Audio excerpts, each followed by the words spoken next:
David, firstly, thank you so much for doing this. The last person I interviewed for this little series was Nicky Horn, known as Little Nicky Horn, Yes, by Kenny Everett, which leads me totally into Diddy David Hamilton, yes. the name that Ken Dodd gave you. How did that come about? That's quite right, Helen. It was a series called Doddy's Music Box for ABC television in Manchester, and it was in 1967, and it featured some of the pop stars of the day, people like Dusty Springfield, Matt Monro, and Billy Fury, interspersed with sketches by Ken Dodd and a repertory of actors. And they needed a straight man or an interviewer, and it was Ken's idea. He said, "What about that chap who does the announcing?" Because I was an announcer at ABC TV in the days when announcers appeared in Vision. So anyway, the first time I met him was on the set of rehearsals, and he looked at me, and because he was a few inches taller than me, and he said to me, "What do you think, Diddy David?" And the audience that were makeup girls, props boys, cameramen fell about with laughing to hear their announcer being debunked in this way. And in fairness to Ken, he said to me afterwards, he said, "Do you mind me calling you that?" He said, "Because if you do, I won't do it anymore." And he said, "If you don't, I think it'll stick." And I've now been stuck with it for over 50 years. Does it irritate you at all? No, on the contrary, I just made the most of it really because it was my first national television show that I'd done, and it was a big break for me, so I embraced it. And after that, I got to work with Ken Dodd a lot. And when he opened his supermarkets and things like that, people would say, "Would you bring Diddy David along?" So I joined Ken on the March of the Brown Envelopes. Wow. That didn't end up in quite the same place. Well, when the court case happened years ago, it came as no great surprise to I'm me. sure. And of course, if you may remember, it was Inland Revenue versus Ken Dodd. And one thing, Ken had a wonderful QC, a man called George Carman, I remember. who famously said, a lot of accountants may be comedians, but no comedians are accountants. I never met Ken Dodd, but he did write to me when I was running Radio 4, BBC Radio 4, because he was actually a very serious man under that humour, Yes. and he took humour very seriously. And he wanted to do a series for Radio 4 on, as it were, the underlying trends and threads in comedy. What is comedy all about? I mean, he'd read extensively, he'd read Freud and all the rest of it.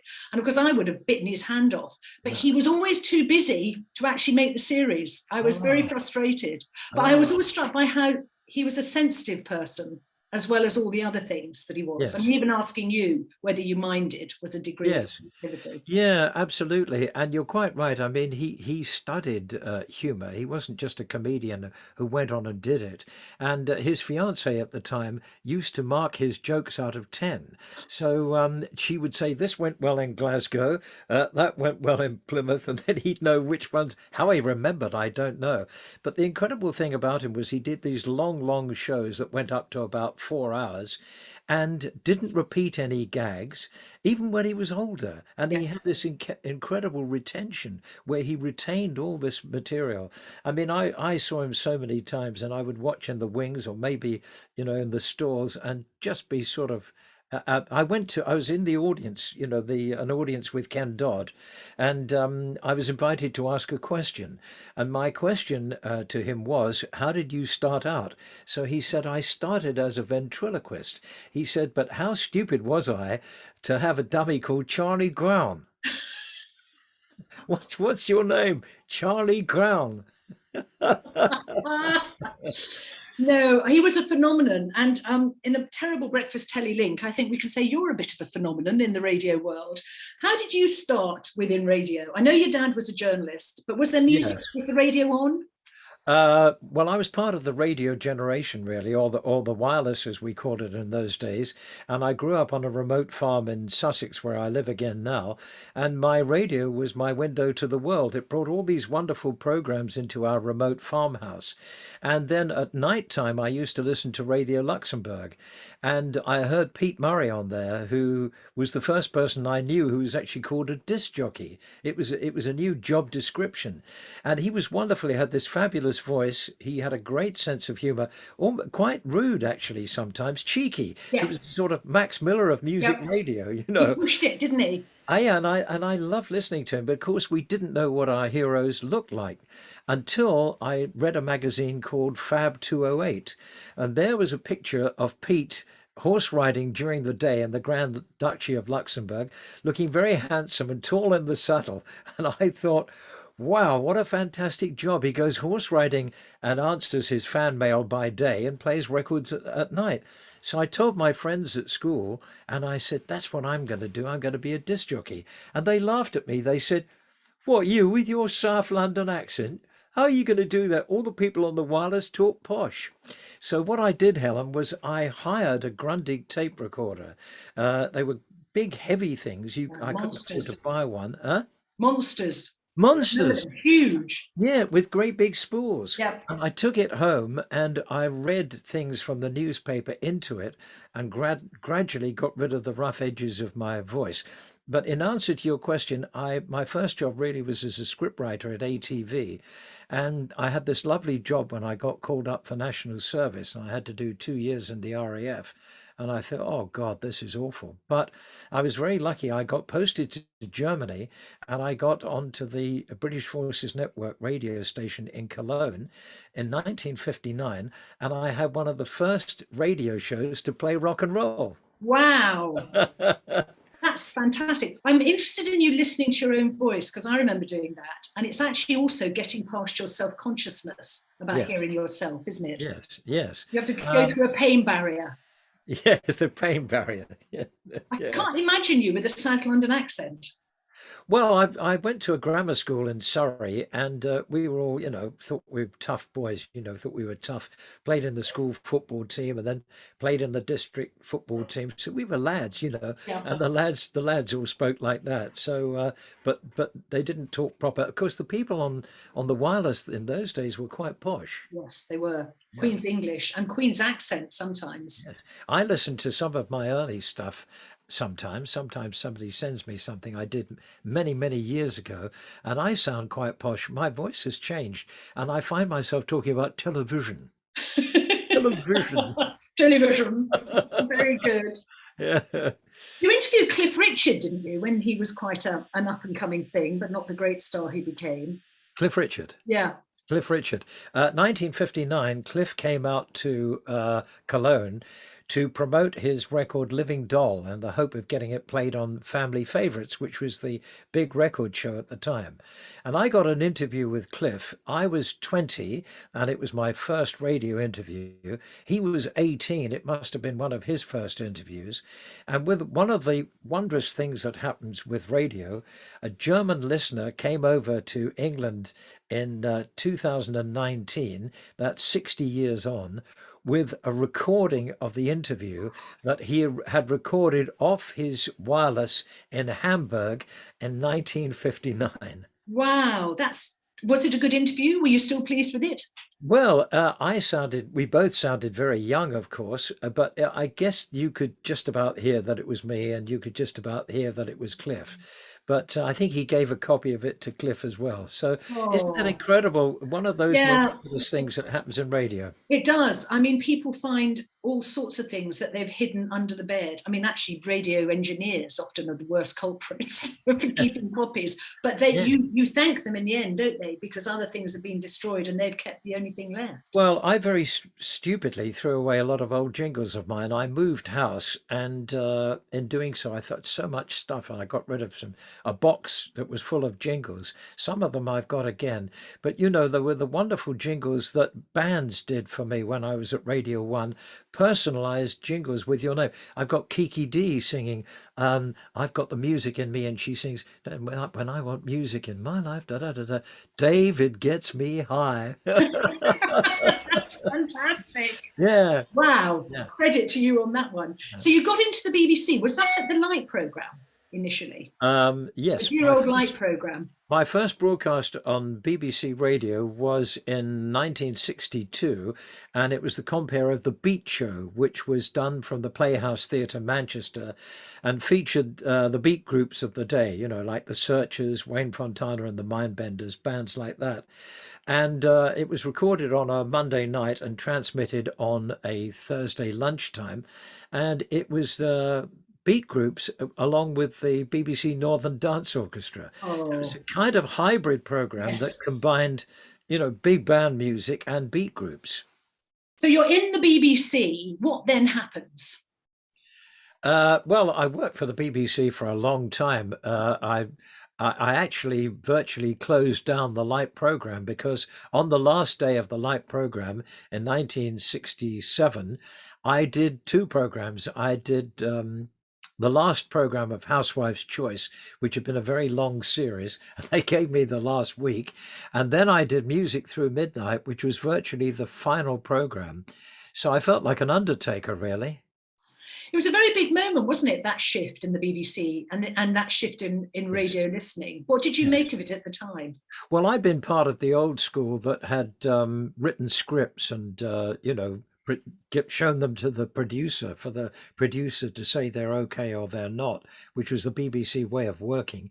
Never physically played a record. Everything was done by people next door, and you'd wave to them, as a cue. And I remember one day I was doing a program in the basement at Broadcasting House. There's a very pretty girl next door who was playing the records, and I waved to her, and she went back to it, cooey, didn't play the record. So that, yeah, it was not the greatest system. It was much better when DJs actually started playing the records. And you presumably built up confidence with the technology and all the rest of it. Yeah, when that finally happened and I got my own daily show on Radio 1 in 1973. I was nervous, but nerves are like adrenaline. I was more excited, I think, really than nervous because Radio One was such a big station at the time, and to be on it, and I waited a long time for it. I was hardly an overnight success. So when it happened,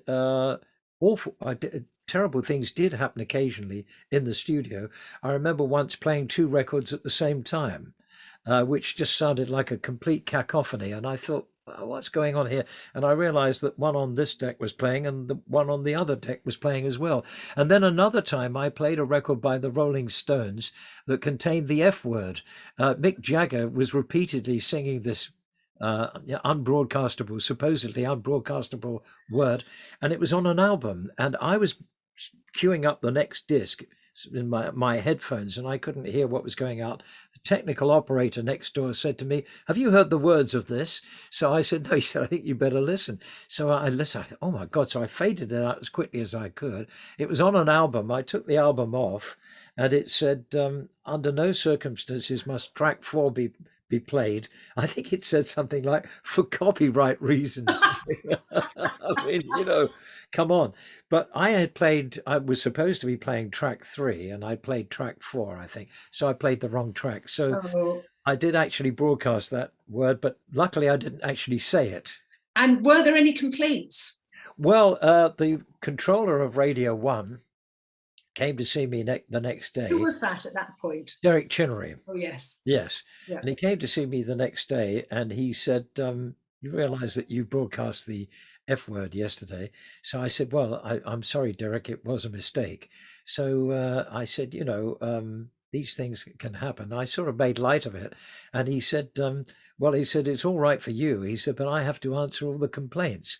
So I said, "How many did you have?" And he said, "7."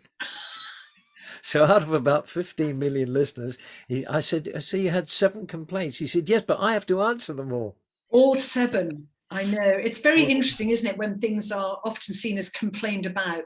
Often it's actually very few. I mean, that was pre-social media often, yes. obviously, but it's often far fewer than you expect. I was very glad to be before social media because in those days it was all letters, and letters weren't quite so bad. But I wouldn't like to be getting some of the stuff that people have to handle Oh no, now. it's very ugly, some of it, isn't it? Yes. I never look at it. I don't, there are various forums that say stuff. My way of handling it, I just don't look at it. And I Yeah, think if people are distressed by it, that would be my advice to them. I would say to them, don't look at it, yeah, very ignore it. wise. Very, Yeah. very wise. Ignorance is bliss. Exactly. So you were huge audiences on Radio One, and I think you probably at some point didn't you combine the afternoon shows for Radios One and Two? Yes, they had an economy cut at the BBC, one of their periodic, you know all about I those, know all about these. about economy cuts. And so my program was simultaneously broadcast on Radio 1 and Radio 2, which gave it an enormous What was audience. the audience? I was trying to imagine. Do Well, you of course, remember? nobody knows what the audience was because the audience research was done by ladies who went out and asked people what they Yeah. were listening to So it that was day. a bit inadequate. But what did you think Yeah. it might be? Well, according to newspapers, it was somewhere between 15 and 18 million. That's exactly what I thought, interestingly. Yeah. Phenomenal. So you must have been so famous at that point. What was that? Yes, I think, I brought out a book a while ago called The Golden Days of Radio 1. And on the cover, I had all the DJs who were there at that time. And there was Ed Stewart, Alan Freeman, Terry Wogan, John Peel, Annie Nightingale, Tony Blackburn, Noel Evans. And I was very happy to be one of them. But they were all household names. And I don't think that's happened since. That was a No, I'm time. sure. I'm sure it hasn't. But when you're getting I mean, those are mass television audience numbers, aren't they? Yes, They- yes, and of course after that the audiences became more fragmented yes. because stations mushroomed around the country. You had more and more stations, and so those got. I mean, the real golden days for the broadcasters on Radio One were 67 to 73 when there was no commercial radio. There weren't many BBC local stations, and that's when you had these huge audiences and everyone was a household name, and most of them seen on television as well. So it was a golden age, certainly for the DJs, if not the listeners. Well, I think the listeners did pretty well out of it, actually. It was pretty good quality, wasn't it, what you were doing? Well, you had great eras of music. I mean, the Yes. 60s, everybody knows how great that was, but the 70s was great as well. And the 70s brought along glam rock, later punk. It brought along lots of great soul music. I loved music by black artists. In fact, I remember virtually discovering the Three Degrees. Wow. Yeah, I was doing the voiceover on Sunday night at the London Palladium, and I was watching rehearsals in the stalls, and these three girls came out and sang a song called Year of Decision. And it was about the time that Diana Ross was leaving the Supremes, and I thought these could be the new Supremes. So I said to my producer the next day, what's our record of the week? And he told me. I said, can we change it? I said, because these girls sang the song on the Palladium show last night, and a lot of people will have seen that. So we had that as our record of the week. And the follow up, which we also had, was When Will I See You Again? One And of of my course, favorites. yes, everybody's favorite. It was number one in 25 different countries. It was a multi-million seller. And when it sold 1 million, the record company said to me, would you go to the Victoria Apollo and present the girls with a gold disc? So I waited for my cue. I walked on stage. I gave the gold disc to Sheila Ferguson. The audience, I said, I'm here to tell you this record has sold 1 million. The place erupted. The band went into the song, and I stood in the wings with goose pimples on my goose pimples, hearing the girls sing, and they never sang it better. When will I see you again? Oh, well, you've made me go all goose pimply. No, it does, doesn't it? That It really song. does. Well, the song does, and also that scene. I mean, you must have introduced and picked up on all sorts of stars just in the making. Who else do you think your influence made a difference in terms of their career?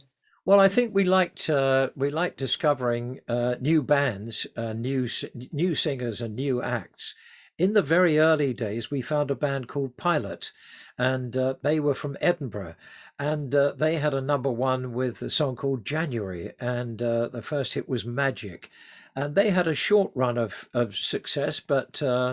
I got to all these bands I got to know very well, and I championed a lot of them. I compared David Cassidy's UK tour, which was fun. He hated the girls screaming, so he put cotton wool in his ears so he couldn't hear the screaming, and then unfortunately he couldn't hear the band. So it was a That kind was unfortunate. You kind see, of no for win my situation. generation of women, David Cassidy was a heartthrob. Yes, and he was a lovely guy, but he was, Troubled, wasn't he? huh? Was he troubled? That's what I always used to He feel. was a bit troubled, and I tell you what, he was troubled about. He was troubled about the fact that he would like to have gone horse riding during the day, and he would like to have seen the country, but he was holed up in his hotel room all the time because his fans were so ardent they would shin up the drain pipes to get into his bedroom, you know. So yeah, I think he was really an actor who became a pop singer almost by chance, and almost a sort of reluctant pop star. Yes, he was a lovely guy, but not terribly happy, Not unfortunately. resilient in the face of that. I mean, people do get trapped by their own fame. You must have seen that quite a lot. Well, I think in his case it was too much fame. You know, a little fame like we had is quite nice because you know people may come up and say hello and can we have your autograph or something like that. But when it gets to the extent that he got, I think it was too much. Of course, I worked with the Beatles. I mean, I did one of the first television interviews with the Beatles in 1963, and their fame was just, you know, I mean, that was the greatest fame that any musicians had. When I interviewed them in '63, they'd only had about two hit records. I didn't know that they were going to be the biggest band of all time. But the following year, I introduced the Stones in concert in Manchester.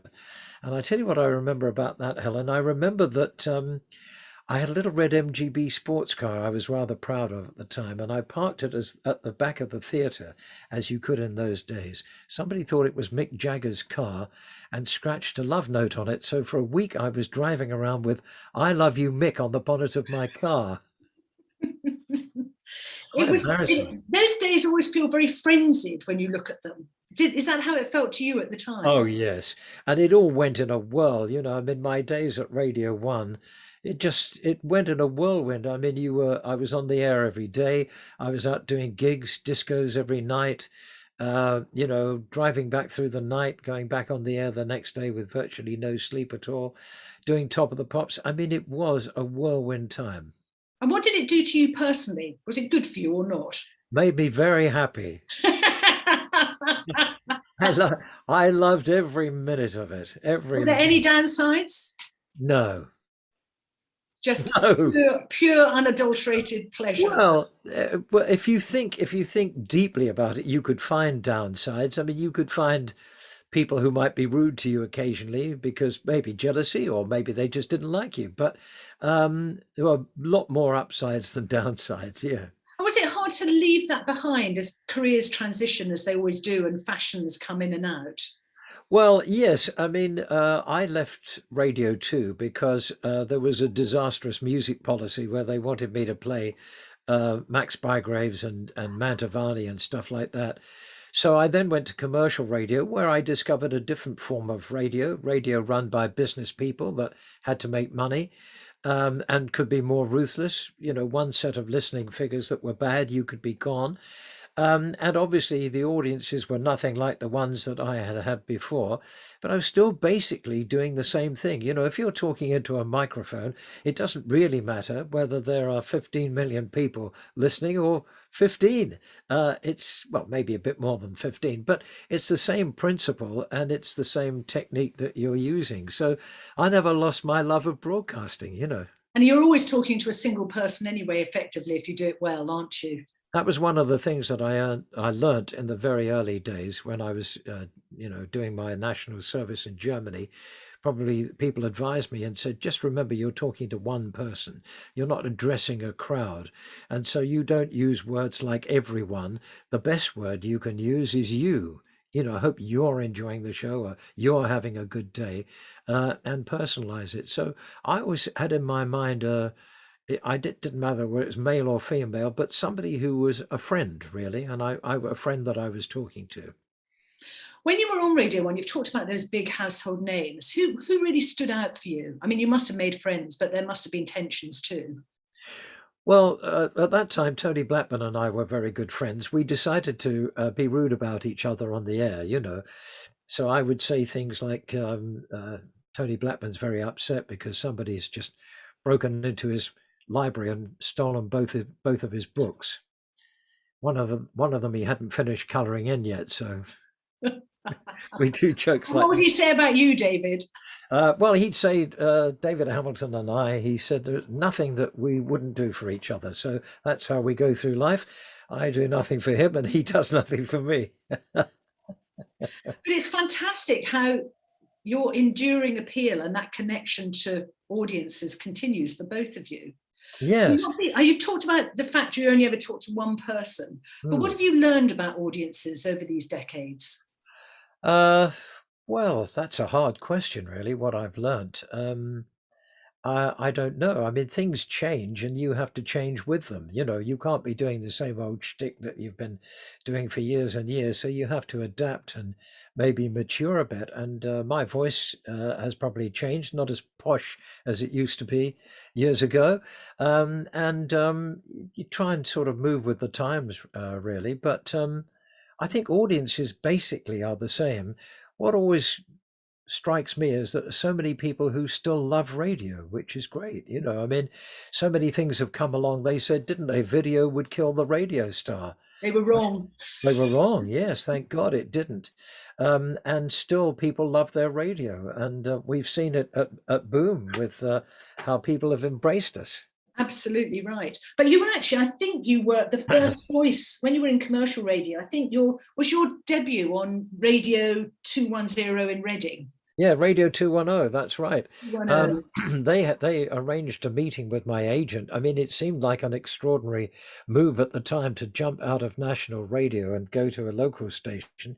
I think they did tempt me with more money, which is always tempting, of course. And the BBC in those days were very careful with their money and didn't pay very much at all. In fact, I remember when I did Top of the Pops, which was a national TV show with a big audience. I never got £100. I think I got paid about 85 quid. And I used to go and do a disco afterwards in the old Kent Road, working to 200 people. And I got about 300 quid for it. And I used to think, how can this be right? And then I thought, well, of course, it's the Top of the Pops on Radio 1 that gives you the shop window. And in those days, we had to do all those gigs to make the money. It's not like now when you get people like Steve Wright earning, a fortune and Squillions. huh? Squillions. Squid, well, certainly a lot of money, but in those days, the BBC was very, very careful with its money. And radio in particular, I know this for a long while, radio was much the poor relation in terms of salaries. That did change clearly when some of them became very big characters. Well, I think when I was doing Radio 1, I was earning 200 and something pounds a week. I think that's what it was. Of course, money has Yeah, changed a lot sure. since then, but yeah, certainly wasn't much, and the money was made from the gigs, and we had to go. I mean, I went out 2 or 3 nights a week, and unlike today, where people just mix music together and don't say anything, we went out and did a show. It was almost like doing a sort of kind of cabaret show. So, of course, that's all gone now.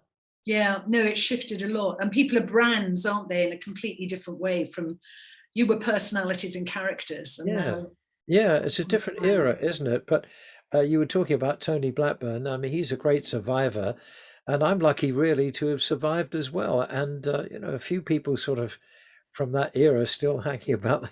They just won't go. Well, there's a lot of us, believe you me, the baby boom generation won't go Yeah, down quickly. So I tell think me about the appeal of boom for you. well, I was just funnily enough, our minds are working along the same track because I was just thinking that what Boom has done is that it's appealed to an audience that wasn't being catered for. While the BBC, which we both love dearly, of course, we have great memories of it, but while they're trying desperately to get a younger audience, the boomers were being ignored. And one of the things was, I mean, I was doing a radio show, and I wanted to pay tribute to Don Everly, who died. And somebody said to me, that's going back too far, and for the audience. And I thought, well, this is a musical giant, and we're going back too far. And if while you've got that kind of thinking, you are denying yourself an awful lot of good music. If you think of if Radio 2, for example, during the day don't want to play 60s music, that means no Beatles, none of the best of the Stones, and none of the best of Motown. And you're denying your audience all that great music. Well, that's the point, isn't it? It's not that you want to just do that, but if you don't give them a little bit of a taste of that, they don't know about it. And very Yeah. often, people who are interested in music are very keen on all that, what they would see as nostalgia. Well, I've been surprised at how many young people enjoy Boom, and obviously it's aimed at boomers, but younger people enjoy it as well. And I think to young people, they realize how much great music there was in the past, and which they can enjoy now. I find, I mean, we play a new record every hour, so we're not in a time warp at Boom. And obviously, that's very carefully selected by our own Mr. Music. But I find a lot of the stuff that's coming out now, I just find it depressing. I don't want to sound like an old fart, but some of it is just. Whereas the music that we had was so joyful and uplifting and happy. You think that was about the times? The boomers did have the benefit of a very joyful period, really, post-war affluence, a sense of the world opening up. Yes. Well, of course, we had rock and roll originally, which is the music that changed the world. I mean, until then, it was how much is that doggy in the window and feet up, pat him on the popo. But suddenly, uh, the generation growing up after the war had its own music, and we loved it. It had energy, it had zest, it made you want to get up and dance. I do a thing every day on my show, 1 o'clock rock, and I play the old rock and roll records. And my wife, she's a boomer, obviously. She dances around the kitchen to it. She loves it.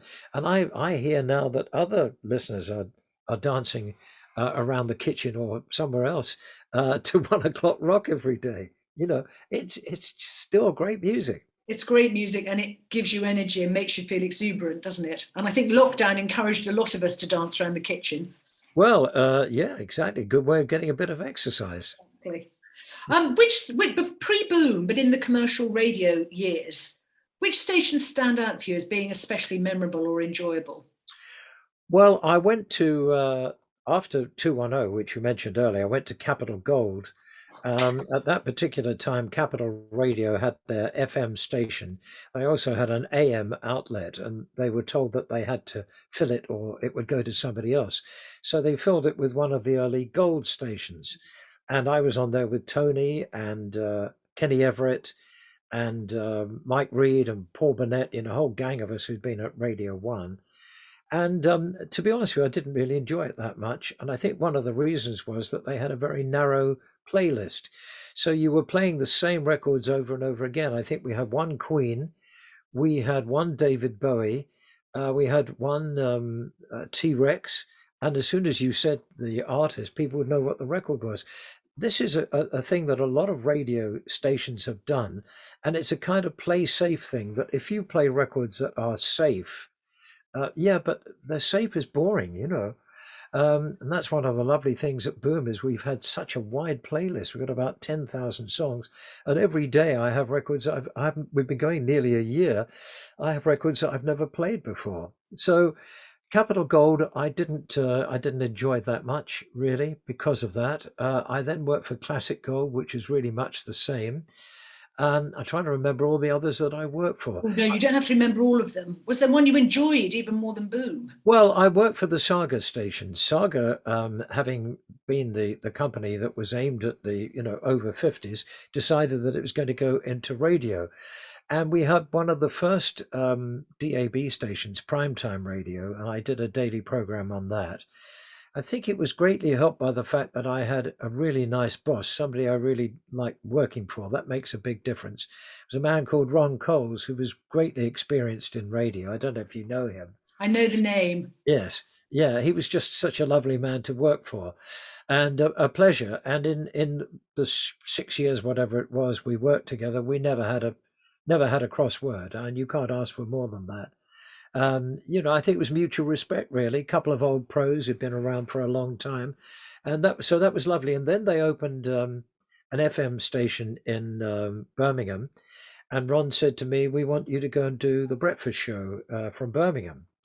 So I said, "Well, what about my primetime show?" So he said, "Well, you can do that as well."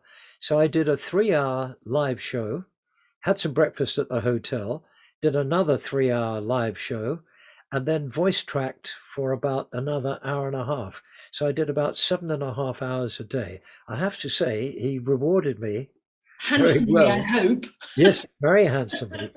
No, no qualms there. And I think a lot of the younger people there, I think it was quite clever of Ron, really, because I think a lot of younger people there thought, well, if he's at the age that he is now, and I was probably then, I don't know, late 60s, yeah, something like that. If he's prepared to work that hard, then maybe we should as well. So I think it Yeah. was quite clever of him. So I love that. Sadly, Saga decided they didn't want to be in radio anymore, and that all came to an end. But through the people that I met at Saga, that was David Lloyd really, came the Boom thing. So all that time was certainly not wasted, because out of the blue, in the middle of COVID and lockdown, when everything was being cancelled, I had this invitation saying, do you want to come and broadcast for us? You'll be broadcasting from home. So I said, well, I don't have a home studio. So David Lloyd said, well, we'll build you one. Brilliant. The way you talk about your shows, it's obvious to me that they completely energize you. Yes, absolutely. I mean, both the radio and the specifics of each show. Yes, they do. I'll be honest with you, I'm 83 now, and at an age at which most people have retired. But why would I retire? Doing this keeps my brain active, and I'm doing what I've always loved doing. I almost feel like I should carry a microphone around with me, so I've got it there at all times. That's fantastic. And you're living in the house where you were evacuated, aren't you? Yes, I was evacuated I was born in Manchester, and I was evacuated to my grandfather's farm in Sussex. My grandfather didn't own it, but he was the bailiff. And some years ago, a friend of mine who was in a band, it turned out was living here.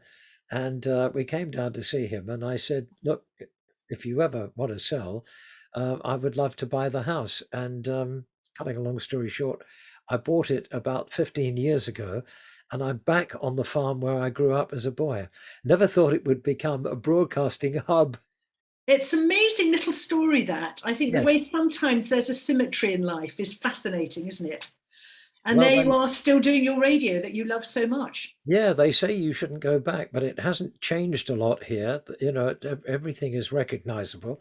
Some of the local towns have changed a bit, and there's been a bit of development and building, but the farm itself is really much the same. And the house that I'm in, speaking to you from now, is 600 years old. So it's a very old farmhouse. And as Tony Blackburn would say, almost as old as you. Well, I was going to say that myself. Yes, Stole your line. Almost as old as me. Oh, or he could say, "Did you build it?" It's the other Yes, one. that's yeah. even Oh, you better, built it, actually. did you? Yeah. Yeah. David, it's been a joy to talk to you. And can I just say, and I don't mean this in a patronising way, you look bloody good for your years, man. My goodness. Well, I don't know how old you are, and I wouldn't ask. I'd never ask a lady's age, but the secret is clean living. Yeah. Clean living. That's the secret. Do you drink? Like a fish. No. At the moment, I am only drinking water. This is water here. Look, and I've realised actually that water is such a great drink, isn't it? Yeah. Who needs alcohol when you can drink water? Well, I wish you well for the next 83 years. Thank you very much. And it's been a delight to talk to you. Thank you very much indeed. Thank you. Music.